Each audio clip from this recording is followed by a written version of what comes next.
Sénégal lépp lu leen Ousmane Sonko wax dëgg la te na ngeen ci bàyyi xel xam nga waxoon na leen négociation contrat yi Serigne Gueye Diop génn dem RFM bi ko journaliste bi laajee ci ICS ne ko Ousmane Sonko nee na da ngeen a bëgg a renégocier li nga xam ne fexe woon nañ ba mu mal ko suñ bopp surtout ICS nga xam ne programme bi moo nekkoon ñu nationaliser ko négociation yi mënoon nañ ne passé woon na bañ xam ba ñoom indiens yi xamoon nañ ne ñoom dañuy dem Sénégal jël ICS géreel ko boppam mu confirmé ne Ousmane Sonko wax na dëgg waaye moom mu ne boo gisee ñuy renégocier parce que mu ne bu ñu nationaliser suñu usine ñun buñ ko moomalee suñu bopp mu ne loolu dañuy jox image bu rafetul ci investisseurs yi sa alalu bopp nga ne sa alalu bopp ji yow yaa koy yoral sa bopp nga ne ñeneen dañuy am lu ñuy xool ci ñun nit ñuy gisee du rafet lii mooy bañ sa réew dëgg ah yow nga yor sa tool nga mën koo bay am ay waxambaane am fas am saret am machine bu baax nga ne tool bi de su ma ko bayee man donc maak sama waa kër ñeneen ñi dañ may mere il faut ma jël benn partie ma jox leen ko yow mu wóor la ne sax yow say tool yëpp boo ko bayoon dundalut sag njaboot bu at mi jeex di nga jëndi njël balaa nawet bee dikkaat mais lii mooy wayadi lii mooy bañ sa bopp Ousmane Sonko buy wax nationalisation surtout ICS dafa xam importance bi engrais am te buñ la nee engrais bu leen kenn nax du engrais kese de dérivé engrais yi sax daanaka ñu ëpp xaalis engrais bi dérivé engrais li ci état di gagné moo ëpp xaalis engrais bi loolu benn la beneen bi mooy yow industrie chimique du Sénégal moo naroon nekk suñu base développement Maroc ñu ngi naa Maroc dañoo am lii Maroc dañoo def lii Maroc leen dong la def dañoo jël seen engrais bopp ñu géreel ko seen bopp indi de très bons managers ñu gérer ko ci la seen agriculture gën a baaxe école de formation yi usines yi am doole booy ingénieur bu gën am liggéey agronome bu gën am liggéey Maroc day jaay fruit ba Espagne gii fruit Maroc day nekk menace parfois pour européens yi loolu lan moo ko waral parce que Maroc dañoo am engrais bu baax defaral ko seen bopp géreel ko seen bopp joxuñu ko kenn te li ma gën a naqari ci mbir yi mooy yow Ousmane Sonko jóge fi négocier ba ne day nationaliser c'est-à-dire bu ñu la nationaliser mooy alal ji yow yaa ko moom yow kese yow nga ne da ngay renégocier pour dugal ay partenaires. li ma gën a metti mooy yow avant négociation yi Ousmane Sonko négociation Ousmane Sonko yi Sénégal 15% la amoon Ousmane Sonko yóbbu ko ba 100% mooy nationaliser na ko léegi yow au lieu nga jàpp ne par exemple même buñ ko mënul garder à 100% nañ am 90% nañ am 85% mais non nga ne yow dañuy fexe bu am 30% parce que alxuraan yéen a bañ Sénégal te yéen ay noonu Sénégal nan ngeen mën a jële une industrie ba nga xam ne programme de nationalisation bi négocié woon nañ ko ba lépp jàll ba indien yi sax xam ne ñoom dañuy dem yu bëri nangootuñ ko def ci usine bi boo waxee ñu ne dañuy dem usine bi dañ koy nationaliser Sénégal day jël alalam ñoom nangu woon nañ li Ousmane Sonko jox nga ne déedéet loolu garaawut dañuy déparé fa ñu déparé woon mooy 15% ya dañ ciy fexe yokk 15% muy 30 léegi 70% nga bàyyi ko ak i jàmbur sa waa réew di torox say doomi réew di jër gaal gi non Sénégal def na fausse route amatuma yaakaar parce que leen li bañ sa réew mënu koo wees man damaa foog ne ñii est-ce que du ñuy noonu Sénégal sax Diomaye Faye jël nga ñëpp ñu yàqoon Sénégal nga dugal leen ci suñu état bi filtre ba fi nekkoon gendarme ba leen doon surveiller nga dàq ko lépp lu ñu amoon ay acquis ci fan yii ci at yii ci xeex bu metti Sénégal yépp di ko jooy bu bi mu amee ñu kontaan yéen a ngi koy salfaañe juste ngir bëgg a wane ne Ousmane Sonko li mu def baaxul te yéen li ngeen di def moo baaxul nañ waxante dëgg industrie chimique du Sénégal moo war a porter le développement du Sénégal mënoo jël nag ay tànk yi la wala boot nga dagg ko ba pare jël ay bekki roofal sa bopp demet ne damay defi athlétisme monta nekk Sénégal ñoru leen wala amoo leen courage yu défendre suñuy ressources parce que li ngeen di wax amul benn justification économique li ngeen di wax mooy buñ ko defee nit ñi di xoole luy seen yoon ci leen nit ñi di xoole nit ñooñu dañ leen a fal nit ñooñu du gis nañ suñ xale yi ñàkk liggéey booy dugg ci géej gi gis ngeen ñu dimbali leen ci dara buñ mënoon sax la leen loi sant duñ ko def bu ñu mënoon ñoom fay impôt bi leen loi sant sax duñ ko def yéen ngeen jël suñu alal ji nar koo bàyyeeg ñii Sénégalais yi continuer di torox lii mooy la nga xam ne benn Sénégalais du ci kontaan yéen 13% la woon taaw Macky Sall ak depuis ba problème yi amee ay année 2005 2006 ñu négocier ba 100% ngeen ne dañ koy yëkkuwaat 15% barki alxuraan da ngeen a bañ Sénégal bëggu leen Sénégal ndax ku bëgg Sénégal xam ne alal boo ko moomee nga géréel ko sa bopp moo gën nga jox ko ay jaambur nga naa ni ma nit ñi di xoole luy sa yoon ci nit la nit ñi di xoole nit ñi seen intérêt donc la ñuy dat sàmm yow lu tey nga sàmm sa intérêt non Sénégal yàqu na Sénégal moom amatuma ci yaakaar ak équipe bii nii ñaari at yii barki alxuraan dinañ fi yàq ya nga xam ne socialiste sax yàquñ ko fi libéraux yi yàquñ ko fi ci 24 ans non yéen a bañ Sénégal Tout ce que Ousmane Sonko vous dit, il faut bien le noter. Tôt ou tard, vous le verrez. Lors de sa récente sortie à Touba, il avait dit que le gouvernement de Al-Amin Lo avait décidé d'annuler tous les acquis issus des négociations. Augmentation de parts dans certaines industries, nationalisation d'autres. Serigne Gueye Diop, le ministre du Commerce du Sénégal et de l'Industrie, a été invité à RFM. Et il a parfaitement confirmé que l'État du Sénégal a renoncé à la nationalisation des industries chimiques du Sénégal. Parce que, disent-ils, ça donne une mauvaise image du Sénégal. Et on va essayer de prendre notre part qui est de 15%, le ramener à 30%. Vous imaginez? C'est-à-dire que pour avoir une belle image devant les autres, tu renonces à l'exploitation de tes propres ressources et tu le confies à des multinationales qui vont accélérer le pillage. C'est cette mentalité-là. Est-ce que vous avez imaginé? Et quand Ousmane Sonko parle de nationalisation de notre engrais, parce qu'il sait que l'engrais est le moteur ou bien peut être la locomotive du développement du Sénégal. Et il avait pris comme exemple le Maroc. Et il a effectivement raison. Le Maroc s'appuie presque exclusivement sur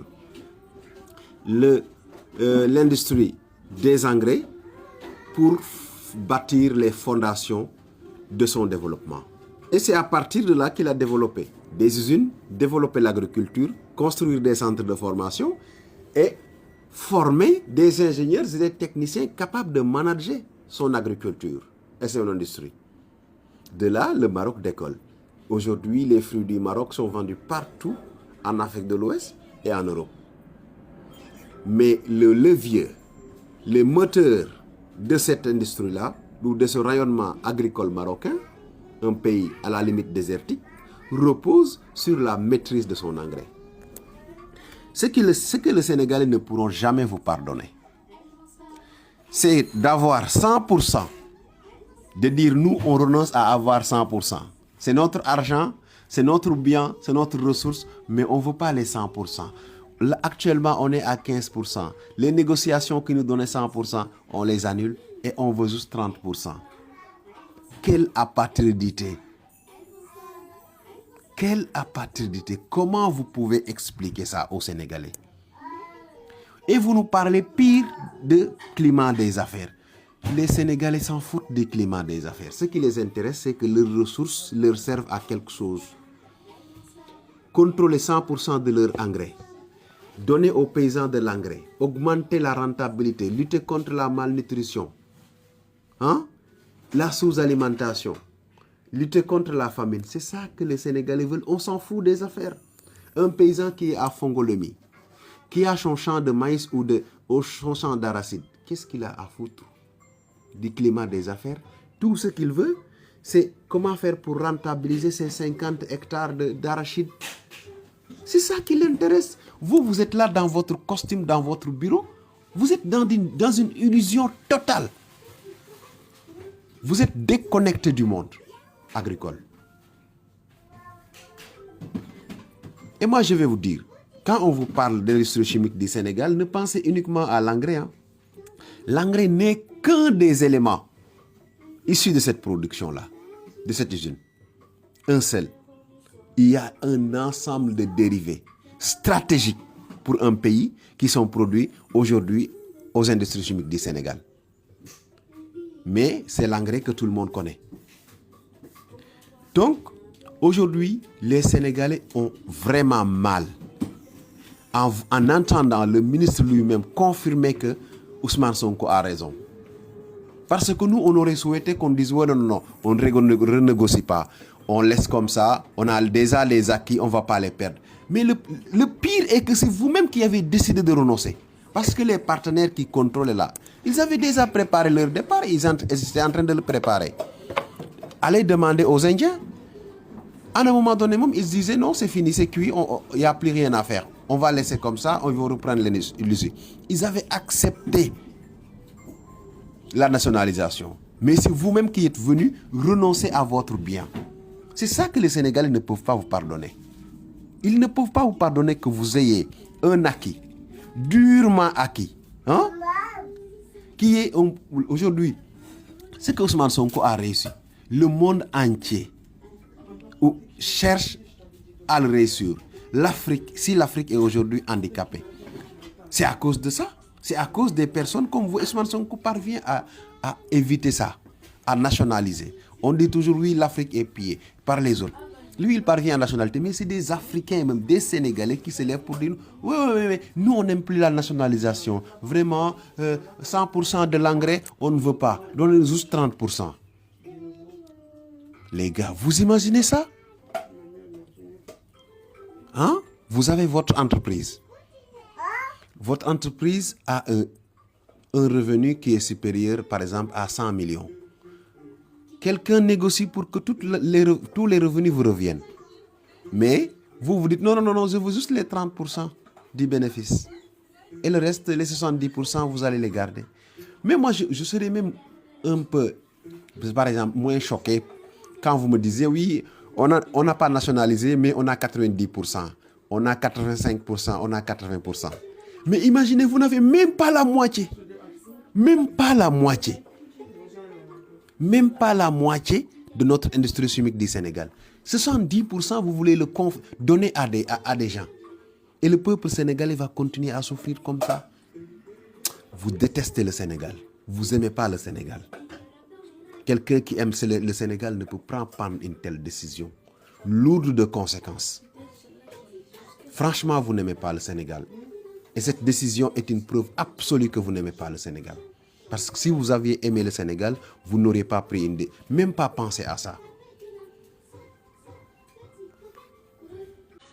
Gis ngeen Abdoulaye Fall démb seen conférence de presse wala sa conférence de presse bi, en voulant nous expliquer, tu nous as donné toutes les preuves que yéen vous n'étiez pas sérieux dans la gestion. Et je vais vous dire pourquoi. Et yéen bi ngeen di wax sénégalais yi ñu réunir autour de l'équipe pour une victoire, yéen xamoon ngeen ne seen équipe du dem. te dinaa leen wax naka ngeen xamee woon ne équipe du dem. Équipe yi dem coupe du monde yëpp amul benn coach bu ciy xëy dem entraînement wàcc di négocier contrat. amul benn équipe bu ciy dem eggi naa sama hôtel baax na wala baaxul. ngeen dem hôtel funéraire, hôtel ba nga xam ne ci côté cimetière la nekk. nga xam ne ku am ab dëj da ngay ñëw louer foofu boo defee sa cérémonie après nga ñibbi. loolu benn jour du fa des. Ils ont raison de dire camp de base yi baaxul. oui loolu yëpp manque d'organisation la. yéen bi sénégalais di joxe seen xol équipe nationale ñii di bëgg boy jooy yéen xamoon ngeen ne du ngeen dem ndax aucune condition n'a été mise sur place pour que Pape Thiaw def de bons résultats loolu yéen xamoon ngeen ko te man damaa gëm ne lii trahison la da ngeen a war sénégalais yi te buñ leen dégloo day mel ni yéen a clean Pape Thiaw moo tax man damay dem ba ne Pape Thiaw il faut nga gën wax de il faut nga gën wax parce que ñii li ñu nar mooy yow ñu ne waaw le problème c'est Pape Thiaw on l'a fait sauter ça continue déedéet il ay responsabilité partagée la donc des sanctions partagées fédération sénégalaise de football da ngeen a wor peuple sénégalais bi da ngeen leen a fowe seen xol fowe seen xaalis te loolu da ngeen a war a fay pour ça et la meilleure manière de payer comme je sais que dans la tradition sénégalaise rarement nga gis ku démissionner day chercher toujours à déplacer le débat comme noonu la na ministre bi jël mu dissoudre assemblée président mu dissoudre fédération ñun ñu jàll ci leneen parce que yéen ñii ma gis du yéen ay tax résultat yu baax am résultat yu ngeen am bëri kas néew ci at yi ci Augustin Senghor la jóge formation booba ñoo yéeg ba léegi bu ñu leen fi bàyyee di ngeen yàq suñ football xoolal yow Pape yow Abdoulaye Fall li nga waxal Fajoor defe nga ne loolu yoon la te am na loo waxul dinaa ci ñëwaat. Bul fàtte abonné si Kassida Plus TV. Merci mes amis, abonnez-vous et partagez les vidéos.